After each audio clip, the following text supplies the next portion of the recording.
शिमला में एक मस्जिद को लेकर विवाद हो रहा है। लोगों का मस्जिद के खिलाफ प्रदर्शन किया जा रहा है। हंगामे को देखते हुए भारी पुलिस बल इस वक्त तैनात है। शिमला के संजौली इलाके से खबर है। देखिए, सैकड़ों की तादाद में यहाँ पर लोग जमा हैं, प्रदर्शन किया जा रहा है। पुलिस उन्हें शांत भी कराने की कोशिश कर रही है। पुलिस का भी पहरा देख पा रहे हैं, लेकिन इस इलाके में, संजौली इलाके में एक मस्जिद का विरोध बढ़ रहा है और उसको लेकर सैकड़ों की तादाद में लोग प्रदर्शन करने पहुंचे। हिंदू संगठनों का विरोध किया जा रहा है। ये मामला कोर्ट में भी है।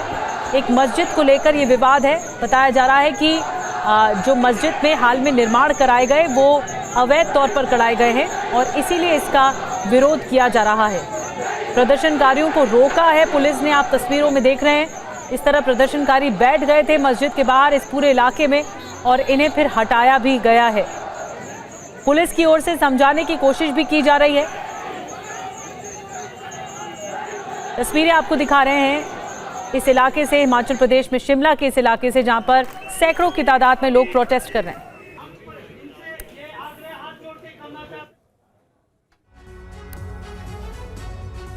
और इस पूरे विवाद में हिमाचल के पंचायती राज एवं ग्रामीण विकास मंत्री भी मस्जिद को लेकर सवाल खड़े कर रहे हैं। सुनिए अनिरुद्ध सिंह का इस पूरे मामले पर क्या कहना है। ये कैसी स्थिति उत्पन्न हो रही है प्रदेश में, जो रोज नए लोग आ रहे हैं, जमात वाले आ रहे हैं, कहीं आ रहे हैं जिनका अता पता ही कोई नहीं। क्या ये रोहिंग्या मुसलमान है? मैं खुद अध्यक्ष महोदय एक दो जनों को जानता हूं जो बांग्लादेश से आए, उसकी वेरिफिकेशन होनी चाहिए। क्या प्रशासन से मंजूरी ले गई मस्जिद खोलने की? बिना परमिशन के इन्होंने काम शुरू किया। 1950-60 जैसे बोले 2010 में शुरू आया सर, मेरे पास पूरा मैं रिकॉर्ड में यहाँ भी दूंगा सर। उसके बाद अवैध निर्माण किया गया। विवरण जो है वो उस टाइम जो है 110 स्क्वायर मीटर 250 स्क्वायर मीटर मैंने 2500 स्क्वायर फुट का जो है इलीगल कंस्ट्रक्शन करी गई। उसके बाद 2012 में पुनः सुनवाई हुई सर, उसकी सुनवाई हुई 2012 में दोबारा। उसके बाद भी ये लोग माने नहीं सर, अवैध कंस्ट्रक्शन चलता रहा। 2019 में सर 4 अतिरिक्त मंजिलों का अवैध निर्माण हो चुका था सर। 2010 में जब केस चल रहा था तो 2019 तक 4 मंजिलें कैसे बनी सर? प्रशासन कहां सो रहा था? मैं आपके माध्यम से माननीय मुख्यमंत्री जी को भी बोलूंगा, मैं ये रिपोर्ट ले कर रहा हूँ कि वो जो है उनका कब्जा जो है उससे वो जो है खत्म करा जाए। और वहीं मस्जिद विवाद पर ओवैसी ने लिखा है, मोहब्बत की दुकान में नफरत नफरत। हिमाचल में किसकी सरकार है? ओवैसी ने यह सवाल पूछा है। तो देखिए, असदुद्दीन ओवैसी की ओर से सोशल मीडिया पर यह पोस्ट किया गया है जिसमें हिमाचल प्रदेश के इस पूरे मामले को लेकर उन्होंने लिखा है, मोहब्बत की दुकान में नफरत ही नफरत। हिमाचल में आखिर किसकी सरकार? ये देखिए, यही है AIMIM चीफ असदुद्दीन ओवैसी का पोस्ट जिसमें वो हिमाचल के इस पूरे मामले को लेकर सवाल पूछ रहे हैं। और इसी मुद्दे को लेकर ओवैसी ने सोशल मीडिया प्लेटफॉर्म पर क्या कुछ लिखा है, आइए आपको विस्तार से बताते हैं। हिमाचल में मस्जिद विवाद पर ओवैसी की टिप्पणी सामने आई। क्या हिमाचल की सरकार बीजेपी की है या कांग्रेस की है? और ये हम आपको असदुद्दीन ओवैसी का जो एक्स पर पोस्ट है वो दिखा रहे थे, लेकिन हिमाचल सरकार में जो मंत्री हैं और वरिष्ठ कांग्रेस नेता हैं विक्रमादित्य सिंह, उन्होंने क्या कुछ कहा है इस विवाद को लेकर, आपको सुनवाते हैं। हिमाचल प्रदेश में मोहब्बत है, सभी के साथ मोहब्बत है और बेइंतहा मोहब्बत है। सरकार किसी भी तरीके की अवैध निर्माण बर्दाश्त नहीं करेगी। हमने ये कहा है कि हम जल्द इसको एक्सपेडाइट करवाकर जो भी फैसला म्युनिसिपल कमिश्नर का आता है उसके तहत सरकार उसके ऊपर कार्रवाई करी जाएगी with in the ambit of law. तो हिमाचल प्रदेश में आखिर हिंदू मुसलमान कौन कर रहा है, ये है अहम सवाल। पूरा मस्जिद विवाद आखिर है क्या, ये आइए आपको तफसील से बताते हैं। इसकी शुरुआत कैसे हुई? 2 समुदायों के कुछ लोगों में मारपीट होती है। आरोपियों के मस्जिद में छिपने के आरोप लगे मस्जिद के खिलाफ। इसके बाद कुछ लोग सड़कों पर उतर आए। हिंदू संगठनों ने मस्जिद को अवैध बताया। मोहित मल्होत्रा हमारे संवाददाता इस वक्त हमारे साथ मौजूद हैं। मोहित, हम लगातार देख रहे हैं कि यह मामला तूल पकड़ता हुआ नजर आ रहा है हिंदू संगठनों के विरोध के बाद। अब इस मामले में क्या होता हुआ आप देख रहे हैं, क्योंकि कांग्रेस पार्टी की सरकार है राज्य में और सरकार के मंत्री ही ये दावा करते हुए नजर आ रहे हैं कि जो बिल्डिंग बनाई जा रही है वो अवैध तरीके से बनाई जा रही है। हो क्या रहा है अब इस मामले में? देखिए, इस मामले में लगातार वहां पर हंगामा मचा हुआ है। हिंदू संगठन लगातार विरोध कर रहे हैं। आज 2 प्रोटेस्ट मार्च हिंदू संगठनों के द्वारा निकाले गए हैं। पहला तो मस्जिद के आसपास ही निकाला गया है और दूसरा प्रोटेस्ट मार्च जो है विधानसभा की ओर निकालने की तैयारी है। हिंदू संगठनों का कहना है कि ये मस्जिद भले ही पुरानी हो, लेकिन 2009 में ये मस्जिद हुआ करती थी। सिर्फ कच्ची मस्जिद थी और 2 मंजिल की इमारत वहाँ पर थी, लेकिन अब देखते देखते 4 फ्लोर और अतिरिक्त वहाँ पर बना दिए गए हैं जो कि अवैध तौर पर बनाए गए हैं। और इसी बात का लेकर विरोध हिंदू संगठनों के द्वारा किया जा रहा है। और सबसे बड़ी बात यह है कि सरकार के मंत्री अनिरुद्ध सिंह भी इस पूरे विरोध में हिंदू संगठनों के साथ खड़े हैं। उनका कहना है कि ये मस्जिद अवैध तरीके से बनाई गई है। पहले मस्जिद जो थी वो एक कच्ची मस्जिद थी, लेकिन देखते ही देखते वहाँ पर अवैध निर्माण होता रहा और अब इतना बड़ा मस्जिद का एरिया वहाँ पर कवर कर दिया गया है कि उसको हटाया जाना चाहिए। वो अतिक्रमण है, अवैध निर्माण है। तो लेकिन ये पूरा का पूरा मामला नगर निगम कोर्ट के अंदर भी है, तो इसी वजह से कोर्ट के फैसले का भी इंतजार है। लेकिन जो मंत्री अनिरुद्ध सिंह है उनका कहना है कि कई नोटिस नगर निगम की तरफ से जारी किए गए। जब ये अवैध निर्माण हो रहा था तो कई नोटिस जारी किए गए और मस्जिद के अवैध निर्माण को रोकने का प्रयास किया गया था, लेकिन इसके बावजूद वहाँ पर अवैध निर्माण हुआ है। और यही नहीं, बाहर से कई लोग आकर वहाँ बस भी चुके हैं आसपास के इलाके में और वहाँ पर इस निर्माण को अब हटाया जाना चाहिए, ये बात कही जा रही है। हालांकि अब जब पूरा विवाद काफ़ी बढ़ गया है तो मंत्री विक्रमादित्य, जिनका भी हम बयान सुन रहे थे, वो कह रहे हैं कि इस पूरे मामले में सरकार पता लगा रही है कि कहाँ किस जगह पर खामी रही और उसी के बाद ही अगर अतिक्रमण पाया गया तो उसको हटाया जाएगा। ठीक है, बहुत बहुत शुक्रिया आपका मोहित इस ताज़ा जानकारी और अपडेट के लिए। विवाद बढ़ता हुआ नजर आ रहा है और उसके बाद ये कहा गया है कि अगर ये बात सही पाई जाती है, ये आरोप सही पाए जाते हैं कि ऊपरी मंजिल बनाने की परमिशन नहीं थी, बिना इजाजत लिए ऊपरी मंजिल बनाई गई है, तो फिर इसके खिलाफ कार्रवाई की जाएगी। निगम की कोर्ट में भी ये पूरा मामला चल रहा है, लेकिन विवाद ग्राउंड पर बढ़ता हम देख रहे हैं। अगली खबर का रुख करेंगे। केजरीवाल की जमानत अर्जी पर सुप्रीम कोर्ट में सुनवाई जारी है। अभी कोर्ट में एएसजी दलील रख रहे हैं। केजरीवाल शराब घोटाले में मुख्य आरोपी। सीबीआई ने कहा केजरीवाल के खिलाफ सबूत है, लंच के बाद भी सुनवाई जारी रहेगी। ये अहम अपडेट आपको दे रहे हैं। केजरीवाल शराब घोटाले में मुख्य आरोपी, ये सीबीआई ने पक्ष रखा है, अभी दलील चल रही है। ज्यादा जानकारी के साथ जितेंद्र शर्मा हमारे सहयोगी हमारे साथ जुड़ गए, उनसे बात करते हैं। जितेंद्र, अभी क्या जानकारी मिल रही है इस बड़ी खबर पर? जी बिल्कुल, देखिए, जो बात कही गई थी, जिस पर टिप्पणी की गई थी सुप्रीम कोर्ट की तरफ से, जस्टिस सूर्यकांत की तरफ से, कि आखिरकार बिना इजाजत के गिरफ्तारी सीबीआई ने जेल में जाकर कैसे की, उस पर एसवी राजू ने कहा कि धारा 41 तब लागू होती है जब मजिस्ट्रेट की तरफ से मंजूरी ना दी गई हो, यानी गिरफ्तारी से पहले नोटिस देने की बात तभी साबित होती है। इसके अलावा केजरीवाल के मामले में अदालत का आदेश था, मैंने जो अनुमति मांगी थी उसे स्वीकार कर लिया गया था अदालत की तरफ से और अदालत ने मुझे शक्ति दी और इसीलिए हमने अरविंद केजरीवाल की आबकारी घोटाले में गिरफ्तारी की थी।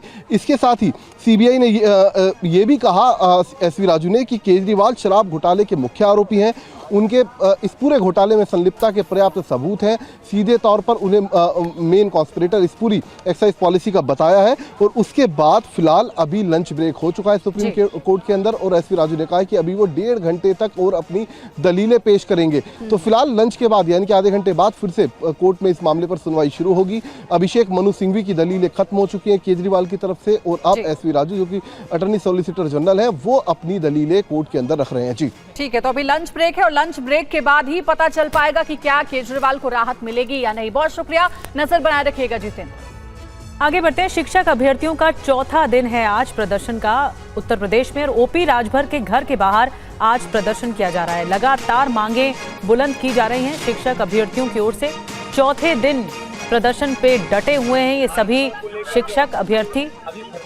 ओपी राजभर के घर के बाहर आप देख रहे हैं तस्वीरें, तख्तियां लेकर ये सभी अभ्यर्थी मौजूद हैं और प्रदर्शन कर रहे हैं। इन्होंने अपनी कुछ मांगे रखी हैं और इसको लेकर ये प्रोटेस्ट लगातार जारी है।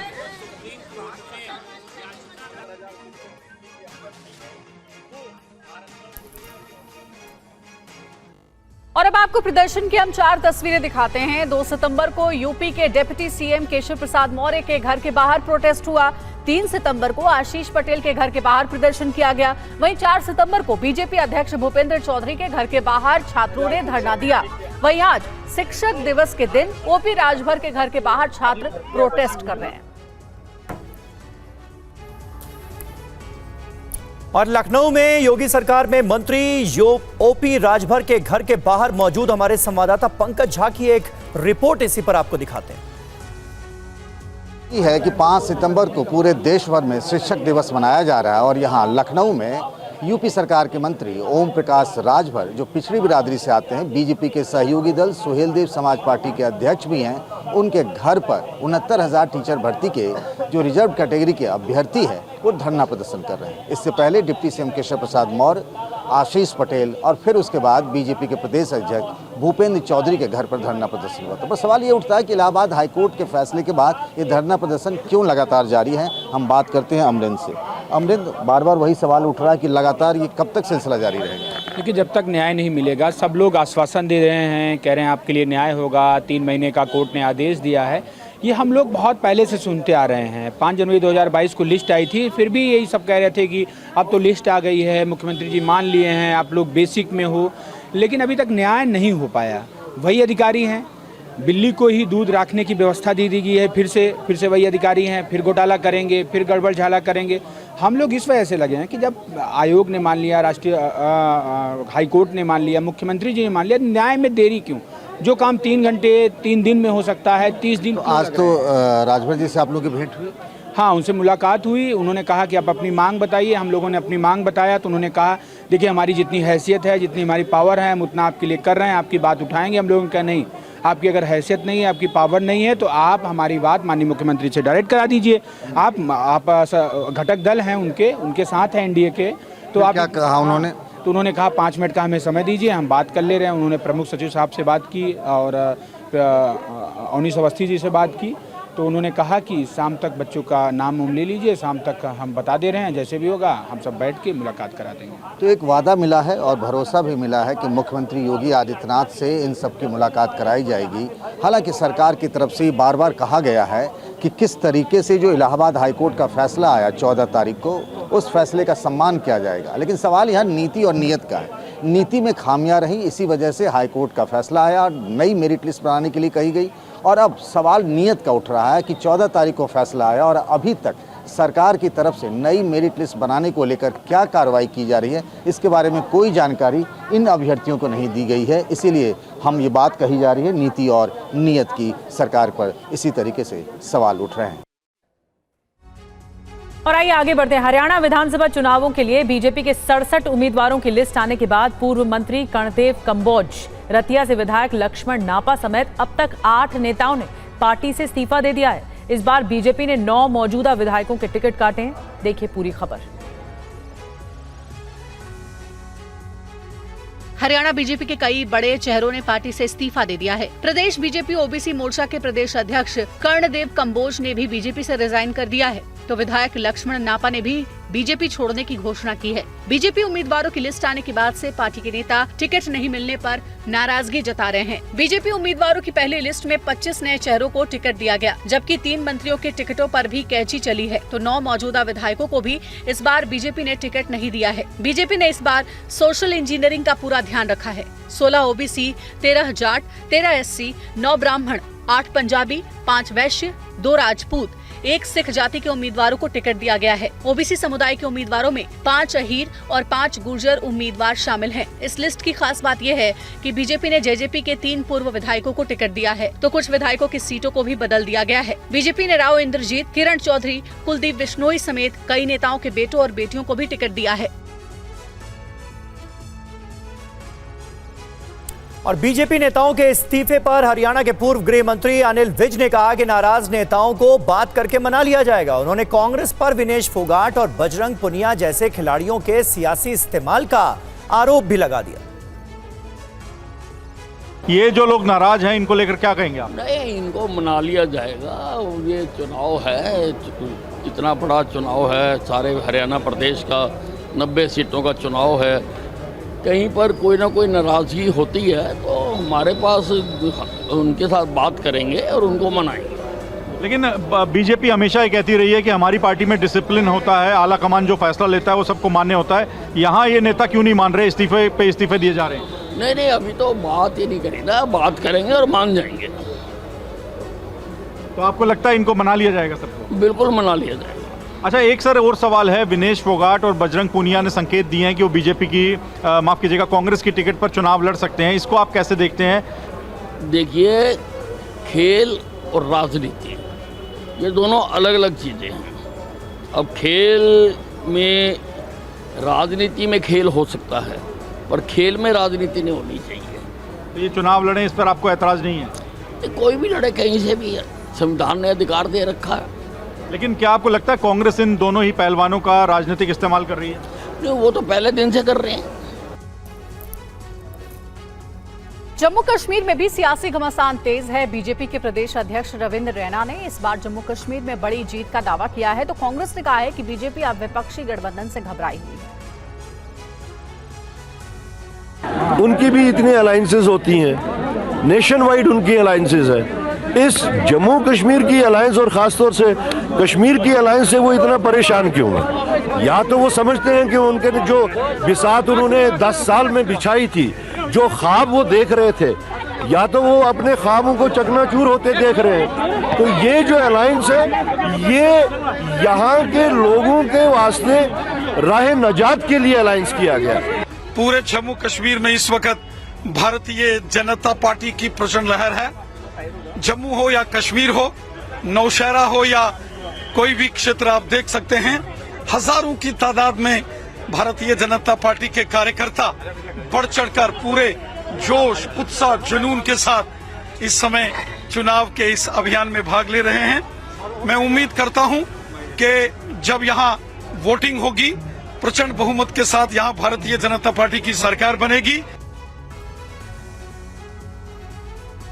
और राहुल गांधी के करीबी सैम पित्रोदा ने राहुल गांधी को राजीव गांधी से ज्यादा बौद्धिक बताया। सैम पित्रोदा ने कहा कि राहुल गांधी रणनीति बनाने में राजीव से भी बेहतर है। इंडियन ओवरसीज कांग्रेस के अध्यक्ष सैम पित्रोदा राहुल गांधी को राजीव गांधी से कई मामलों में बेहतर मानते हैं। I had an opportunity to see many prime ministers from very close quarters. But the difference between Rahul and Rajiv maybe is that Rahul is much more intellectual, thinker. हालांकि पित्रोदा ने कहा कि देश के लिए दोनों नेताओं की चिंता एक जैसी है, फिर भी रणनीतिकार के रूप में राहुल राजीव से आगे हैं। Rahul is a strategist more so than Rajiv was. Okay. And they are products of different time. Pitroda ने कहा कि राजीव की तरह राहुल की भी कोई निजी जरूरतें नहीं है। और एक अहम खबर है, सैम पित्रोदा के बयान पर बीजेपी का पलटवार। राहुल को कैसे बोलना है पित्रोदा बताएं। बीजेपी ने पूछा है, राहुल को होमवर्क सिखाएं। राहुल विदेश में देश को बदनाम ना करे, रविशंकर प्रसाद ने कहा। लेकिन अगर वो सही में प्रधानमंत्री का ख्वाब उनमें देखते हैं तो थोड़ा सा राहुल गांधी जी को नसीहत भी दें, कैसे बोलना, क्या बोलना, राष्ट्रीय सुरक्षा के विषयों पर कैसे बोलना, थोड़ा होमवर्क करना सिखाएं। और चूंकि वो उनको विदेश बुलाते हैं तो विदेश में भारत को कमज़ोर करके नहीं दिखाया जाता है। जो बार बार राहुल गांधी भारत की आलोचना करते हैं, भारत के लोकतंत्र की, भारत के मीडिया की, भारत के न्याय व्यवस्था की, विदेश में जाकर के भारत की खिल्ली नहीं उड़ाना चाहिए। ये भी एक लिहाज होना चाहिए। थोड़ा सिखाएंगे तो अच्छा रहेगा। और प्रधानमंत्री मोदी के सिंगापुर दौरे के दूसरे दिन प्रधानमंत्री लॉरेंस वॉन्ग के साथ डेलीगेशन लेवल की वार्ता हुई है। भारत और सिंगापुर के बीच सेमीकंडक्टर को लेकर भी बड़ी डील हुई है। देखिए पूरी खबर। तस्वीरें सिंगापुर में सेमीकंडक्टर मैन्युफैक्चरिंग कंपनी की है। पीएम मोदी ने सिंगापुर के पीएम लॉरेंस वॉन्ग के साथ सेमीकंडक्टर मैन्युफैक्चरिंग कंपनी का दौरा किया और सेमीकंडक्टर मैन्युफैक्चरिंग हब की बारीकियों को समझा। इससे पहले दोनों देशों के बीच कई समझौते हुए। सेमीकंडक्टर को लेकर सबसे बड़ी डील हुई। तो इन समझौतों में digital technology, health and medicine, educational corporation and skill development शामिल है। Bharat Singapore semiconductor ecosystem partnership को लेकर भी MOU को साइन किया गया है। दोनों देश सेमीकंडक्टर क्लस्टर डेवलपमेंट और सेमीकंडक्टर डिजाइनिंग और मैन्युफैक्चरिंग पर फोकस करेंगे। सिंगापुर हर विकासशील देश के लिए एक प्रेरणा है। हम भी भारत में अनेकों सिंगापुर बनाना चाहते हैं और मुझे खुशी है कि हम इस दिशा में मिलकर प्रयास कर रहे हैं। इस दौरान पीएम मोदी के साथ विदेश मंत्री एस जयशंकर, NSA अजीत डोभाल और अन्य वरिष्ठ अधिकारी भी मौजूद रहे। और कोलकाता रेप मर्डर केस में बड़ा खुलासा हुआ है। मृतका के परिजनों ने पुलिस पर गंभीर आरोप लगाए हैं। कहा है कि पुलिस ने हमें रिश्वत देने की कोशिश की, डेड बॉडी घर में थी और तब रिश्वत की पेशकश की गई। आरजीकर हॉस्पिटल में हैवानियत का शिकार हुई लेडी डॉक्टर के परिजनों ने कोलकाता पुलिस पर पैसे लेकर मामले को रफा दफा करने के आरोप लगाए हैं। आरोप कोलकाता नॉर्थ के डीसी पर लगाया गया, जिसमें कहा गया कि एक तरफ डॉक्टर की डेड बॉडी पड़ी थी, दूसरी तरफ पुलिस पैसे देने की कोशिश कर रही थी। ঘরে ঢুকে পুলিশ টাকা অফার করছে, বাবা মাকে যেখানে আমরা আমাদের মেয়ের বডি নিয়ে বসে রয়েছি ঘরে, পরিবারের প্রত্যেকটা লোক চোখের জলে তাকাতে পারছি না, তখন পুলিশ গিয়ে টাকা অফার করছে আমাদেরকে। এটা পুলিশের মানবিক মুখ। তারা আবার বলছেন যে আমরা সব ঠিক কাজ করেছি, আমরা সব দায়িত্ব পালন করেছি। এটাকে দায়িত্ব পালন বলে এটাকে? लेडी डॉक्टर के परिजन पहले दिन से जूनियर डॉक्टर्स के प्रदर्शन में शामिल हैं। उनका आरोप है कि जांच के पहले दिन से पुलिस की कार्यशैली सवालों के घेरे में है। परिजन पहले ही आरोप लगा चुके हैं कि मृतका के अंतिम संस्कार में जल्दबाजी की गई थी।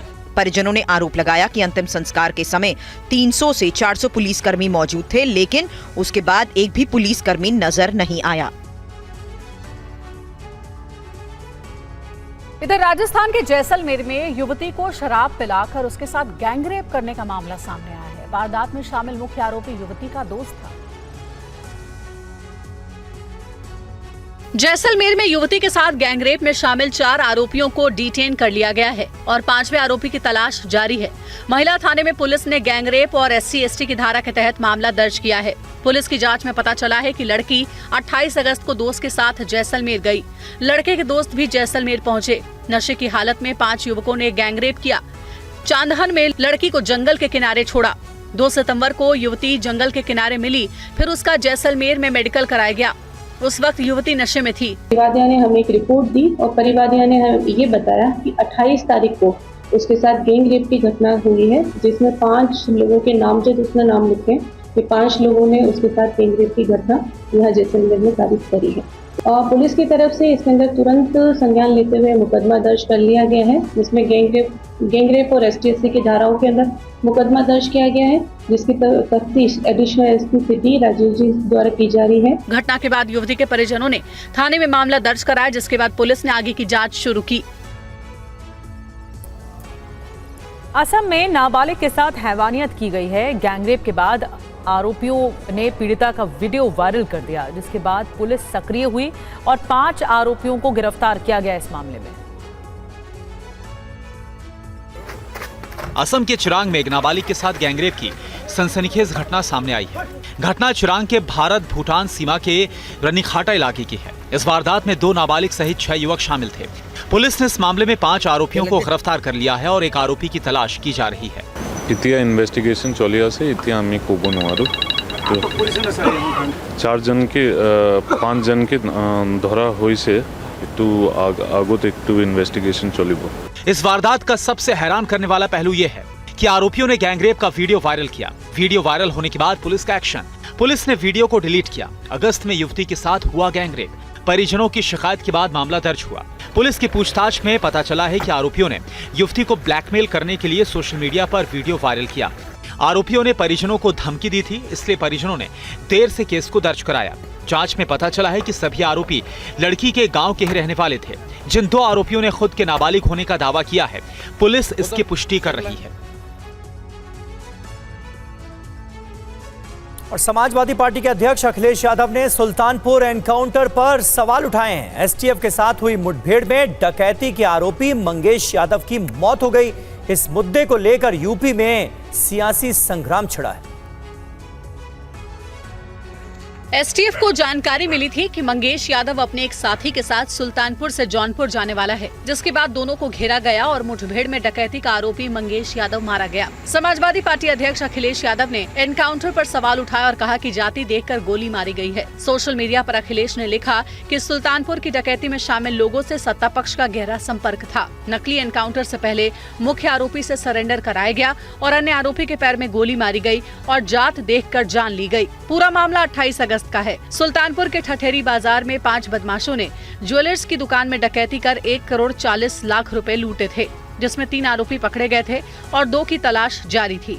एनकाउंटर में मंगेश यादव जख्मी हुआ था, जिसकी अस्पताल में मौत हो गई। इस सूचना पर एसटीएफ टीम द्वारा उन्हें रोकने का प्रयास किया गया। इसके द्वारा उन लोगों ने एसटीएफ टीम पर जान से मारने की नीयत से फायरिंग शुरू कर दी थी। जवाबी फायरिंग में एक बदमाश घायल हो गया था, एक बदमाश भाग गया था, जिससे वहाँ से प्राथमिक उपचार के लिए हॉस्पिटल के लिए रवाना कर दिया गया था। और अखिलेश यादव के इस बयान को लेकर सीएम योगी आदित्यनाथ क्या कह रहे हैं, ये भी सुन लेते हैं। एक तरफ हमारे संतों के द्वारा, राष्ट्रीय स्वयंसेवक संघ के द्वारा, विश्व हिंदू परिषद के द्वारा पूरे भारत को जोड़ने का कार्य किया जा रहा है, और वहीं दूसरी तरफ अपने राजनीतिक संकीर्णताओं में फंसे हुए कुछ लोगों के द्वारा जब जाति, मत और मजहब के आधार पर समाज को बांटने की कुत्सित चेष्टा की जा रही हो, उन स्थितियों में हमारे लिए श्री रामनाथ स्वामी जी का यह मंदिर, आज का ये कुंभाभिषेक और प्राण प्रतिष्ठा का समारोह एक नई प्रेरणा हो सकता है, एक नई दिशा देने वाला हो सकता है, और इससे प्रेरित होकर के हम सब फिर से एक भारत श्रेष्ठ भारत की इस परिकल्पना को साकार करने के लिए अपना प्राणपण से कार्यक्रम को आगे बढ़ाएंगे। इस पंजाब के पूर्व मंत्री भारत भूषण के करीबी राजदीप सिंह नागर को ईडी ने गिरफ्तार कर लिया है। टेंडर घोटाले में ईडी ने ये कार्रवाई की है। ईडी ने पंजाब के खन्ना में छापेमारी के बाद खाद्यान्न परिवहन टेंडर घोटाले में कथित संबंध के लिए पंजाब में पूर्व कांग्रेस मंत्री भारत भूषण आशु के करीबी सहयोगी राजदीप सिंह को गिरफ्तार किया। आरोपी पेशे से कमीशन एजेंट हैं और कई राजनेताओं का करीबी बताया जाता है। खन्ना जिले सहित राज्य में उनके 4 व्यावसायिक और आवासीय परिसरों में दिन भर चली तलाशी के बाद राजदीप सिंह नागरा को कल रात हिरासत में लिया गया। कांग्रेस से जुड़े पंजाब के पूर्व मंत्री भारत भूषण को इस मामले में ईडी ने 1 अगस्त को गिरफ्तार किया था। आपको बता दें कि भारत भूषण आशु पूर्व में खाद्य एवं नागरिक आपूर्ति मंत्रालय के प्रभारी थे। इस दौरान इन पर करीब 2000 करोड़ रुपए के टेंडरों में घोटाले का आरोप लगा था। पंजाब की मंडियों में लेबर और ट्रांसपोर्टेशन के टेंडरों में बड़ी मात्रा में अनियमितता पाई गई थी। उस दौरान जांच में ईडी को करीब 1.5 करोड़ रुपए की संपत्ति के दस्तावेज और करीब 30 लाख रुपए नकदी मिले थे। कहा जा रहा है कि राजदीप सिंह नागर की गिरफ्तारी के बाद अब इस मामले का सच सामने आ सकता है। और महाराष्ट्र में शिवाजी की मूर्ति ढहने के मामले में बड़ी कार्रवाई हुई है। कल्याण से मूर्तिकार जयदीप आपटे को गिरफ्तार कर लिया गया है। देखिए पूरी रिपोर्ट। तस्वीरें महाराष्ट्र के कल्याण की है। शिवाजी मूर्ति विवाद मामले में मूर्तिकार जयदीप आपटे को पुलिस ने गिरफ्तार कर लिया है। सिंधुदुर्ग में जयदीप ने ही शिवाजी महाराज की मूर्ति बनाई थी। मूर्ति ढहने के बाद से जयदीप गायब था।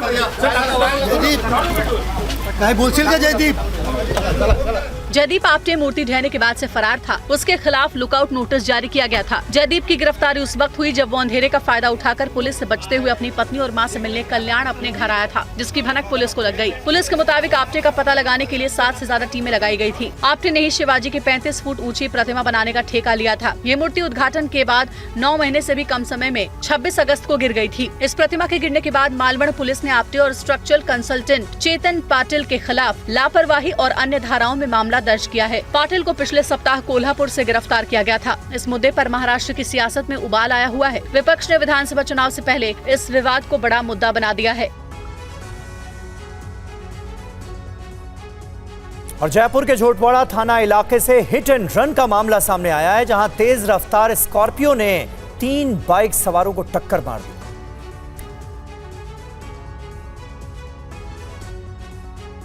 जयपुर के जोशी मार्ग इलाके में सड़क क्रॉस कर रहे 3 दोस्तों को एक स्कॉर्पियो चालक ने जोरदार टक्कर मारी और फिर वहां से फरार हो गया।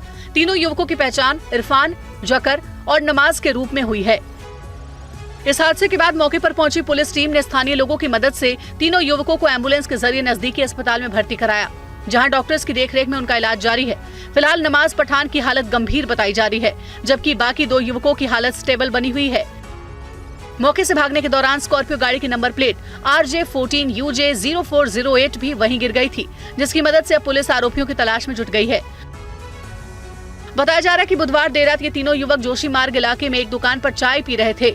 इसी दौरान उनका स्कॉर्पियो गाड़ी के ड्राइवर से झगड़ा हो गया। लड़ाई बढ़ती देख किसी ने पुलिस को सूचना दे दी। जैसे इन आरोपियों ने पुलिस की गाड़ी का सायरन सुना तो सभी वहां से भागने लगे।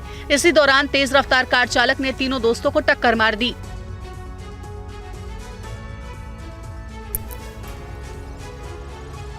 भोपाल के सरोजनी नायडू कन्या विद्यालय में स्कूली छात्राओं की ओर से तोड़फोड़ के मामले में शिक्षा मंत्री राव उदय प्रताप ने एक्शन की बात कही।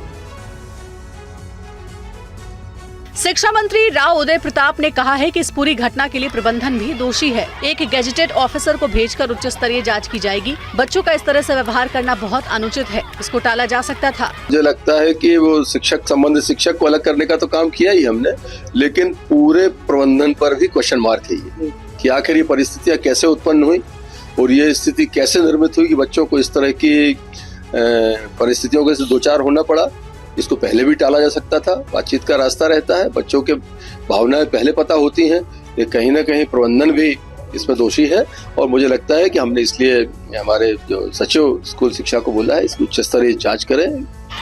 भोपाल के सरोजनी नायडू गर्ल्स स्कूल में डिसिप्लिनरी एक्शन के खिलाफ बच्चियों ने कल भारी हंगामा किया था। मामला इतना बढ़ गया था कि बच्चियों ने स्कूल में तोड़फोड़ कर दी। वीडियो में साफ देखा जा सकता है कि बच्चों ने स्कूल के दरवाजे और खिड़कियों के शीशे तोड़ दिए, अलमारी को गिराकर पंखे और ट्यूबलाइट तक फोड़ दी थी।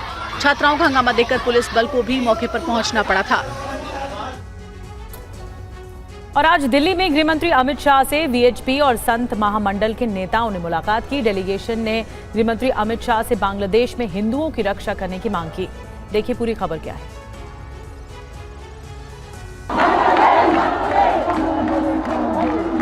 बांग्लादेश में हिंदुओं के खिलाफ हुई हिंसा पर देश के साधु संतों ने चिंता जताई है। आज वीएचपी और संत महामंडल के सदस्यों ने गृह मंत्री अमित शाह से मुलाकात की और बांग्लादेश में हिंदुओं की रक्षा की मांग की। बांग्लादेश में हिंदुओं के साथ सरकार बदलने के बाद जो कुछ हो रहा है वो चिंताजनक है। हमने अपनी चिंता व्यक्त की। माननीय गृह मंत्री जी ने हमारी बात बड़ी गंभीरता से सुनी है, तो मुझे लगता है कि वो जो भी उचित होगा, वैसे कदम उन्होंने उठाए भी हैं, आगे भी कदम उठाएंगे। तो वहाँ पर बांग्लादेश में जिस प्रकार से गैर मुस्लिमों को जीना मुश्किल हो रहा है उसके पर चिंता व्यक्त हमने कर दी है। और वहाँ हिंदुओं की सुरक्षा हो या जो भी अल्पसंख्यक समुदाय है, गैर हिंदू भी हैं, उनकी भी सुरक्षा हो। संतों ने बांग्लादेश से हो रहे हिंदुओं के पलायन पर भी रोक लगाने की मांग की और उन्हें मानवीय मदद देने की अपील की। हम लोगों ने माननीय गृह मंत्री जी से मिलकर के संपूर्ण नरसंहार को रोकने के लिए कूटनीति बनाकर के दबाव बनाने के लिए कहा। उन्होंने बहुत गंभीरता से उस विषय को सुना। और राजस्थान के उदयपुर, भीलवाड़ा और बाड़मेर सहित कई जिलों में भारी बारिश हुई है। उदयपुर के ऋषभ देव में 167 mm बारिश दर्ज की गई। भारी बारिश के बाद उदयपुर में नदी नाले उफान पर हैं। सड़कों के ऊपर से पानी बह रहा है, लेकिन कुछ लोगों की जिद उन पर भारी पड़ जाती है। देखिए कैसे ये बाइक सवार पानी के तेज बहाव के बीच निकलने की कोशिश में है, लेकिन संतुलन बिगड़ता है। बाइक पानी में बहने लगता है, जिससे युवक बचने की कोशिश करता है, लेकिन कामयाब नहीं हो पाता है। गनीमत रही कि कुछ लोगों ने बाइक सवार युवक को बचा लिया, नहीं तो फिर बड़ा हादसा हो सकता था। अब देखिए ये तस्वीर, सड़कों पर कई फीट पानी नजर आ रहा है। पानी में सब्जियां तैरती नजर आ रही हैं।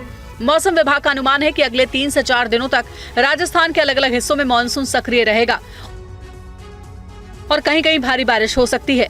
इस स्थिति को देखते हुए स्थानीय प्रशासन ने लोगों को सतर्क रहने की सलाह दी है और प्रशासन की तरफ से आवश्यक एहतियात बरतने के लिए भी कहा गया है। पानी भरने और बाढ़ जैसी परिस्थितियों से निपटने के लिए प्रशासन ने तैयारियां शुरू कर दी हैं।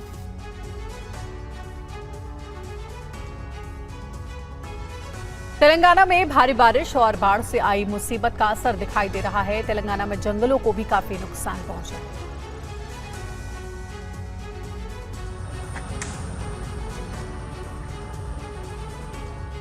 तेलंगाना के मेदाराम जंगल में तेज हवा से एक साथ 50,000 से ज्यादा पेड़ गिर गए। तदवई और मेदाराम गांव के बीच हुई इस घटना के वन अधिकारियों को भी हैरान कर दिया है। यहाँ 200 हेक्टेयर में फैले लगभग 50,000 पेड़ एक रेखीय पैटर्न में गिरे हैं, जो 2 किलोमीटर के दायरे में फैला हुआ है। अधिकारी पेड़ गिरने की वजह तलाश रहे हैं। वन विभाग के अधिकारियों का कहना है कि घटना की वजह का पता लगाने के लिए भारतीय मौसम विभाग और NRSC से परामर्श करने का फैसला किया गया है।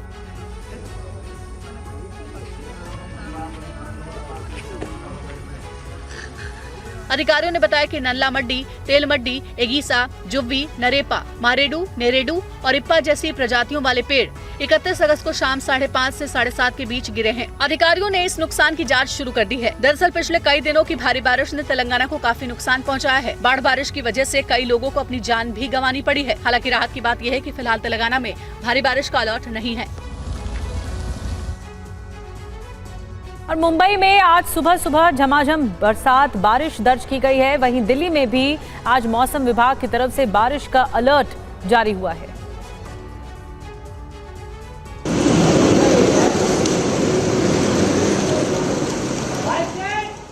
मुंबई के कई इलाकों में आज बारिश से लोगों को उमस और गर्मी से राहत मिली। बारिश के बाद कई जगहों पर वाहनों की रफ्तार धीमी नजर आई। मुंबई में आज दिन भर बारिश होने का अलर्ट जारी किया गया है। हालांकि ये बारिश सामान्य से मध्यम रहने की संभावना जाहिर की गई है। दरअसल मुंबई में सीजन की सामान्य बारिश का कोटा अगस्त में ही पूरा हो गया था। शहर में मानसून के 4 महीने में 2094.5 मिलीमीटर और उपनगर में 2318.8 मिलीमीटर बारिश होती है। वहीं जून से लेकर बुधवार सुबह 8:30 बजे तक शहर में 2218.8 मिलीमीटर और उपनगर में 2455.8 मिलीमीटर बारिश अब तक हो चुकी है।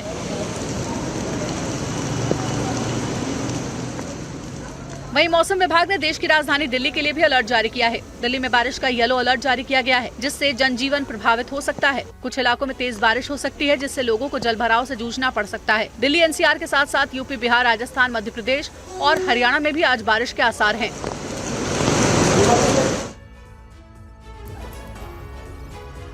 और यूपी के भी कई इलाकों में बारिश जारी है। बागपत के कई निचले इलाकों में पानी भर गया है। मिर्जापुर में 2 सैलानी वाटरफॉल के बीच फंस गए। चारों तरफ पानी है। पत्थर पर 2 पर्यटकों की जिंदगी टिकी है, लेकिन पानी कब बढ़ जाएगा कहा नहीं जा सकता। ये दोनों पर्यटक पिकनिक मना रहे थे, तभी वाटरफॉल के पानी में फंस गए। आपको लग रहा होगा कि ये आसानी से निकल सकते हैं, लेकिन इसकी हकीकत आप इस रेस्क्यू ऑपरेशन के जरिए देखिए।